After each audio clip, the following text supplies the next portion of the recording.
買呢度贏咗99%嘅倫敦人。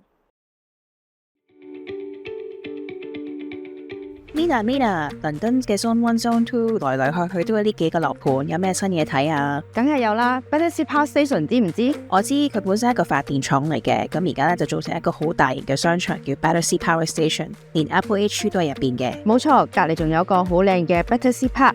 今次嘅新盤呢，就係 Battersea Park 嘅另一邊，呢度非常之受當地英國人歡迎。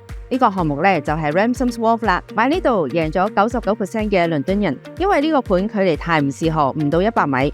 話埋俾你知啦，喺倫敦只有1% 嘅人口可以住喺泰晤士河畔，做呢度嘅業主仲唔係贏咗99%嘅倫敦人？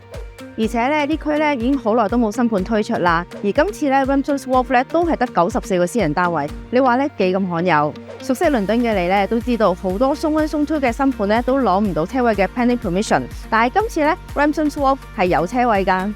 項目周邊咧都俾藝術同埋創意圍繞，好似 Foster & Partners 倫敦嘅 office 啦，同埋 Vivienne Westwood 嘅 studio 都喺呢度。而皇家藝術學院 Royal College of Art Battersea 校區，距離呢個項目只係6分鐘嘅步程。Royal College of Art 係全球知名嘅藝術學府，連 James Dyson 都係校友嚟㗎。聽你咁講，咁係咪好多租務需求嘅呢？係啊，因為附近咧冇咩新盤選擇啦，所以盤源係非常之稀缺嘅，令到呢個租金咧長期維持喺高嘅水平。Ramsden Wharf 另外一個吸引之處就係項目對面咧就係真 Chelsea 區，過條橋就去到 Chelsea 同埋 Kings Road，shopping 同埋食飯都好方便。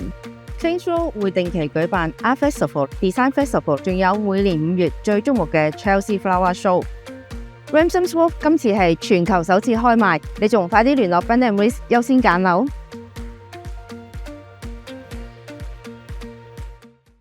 To buy or not to buy non-local off-plan properties, assess the risks before you buy. 境外樓花買唔買，計過風險先好買。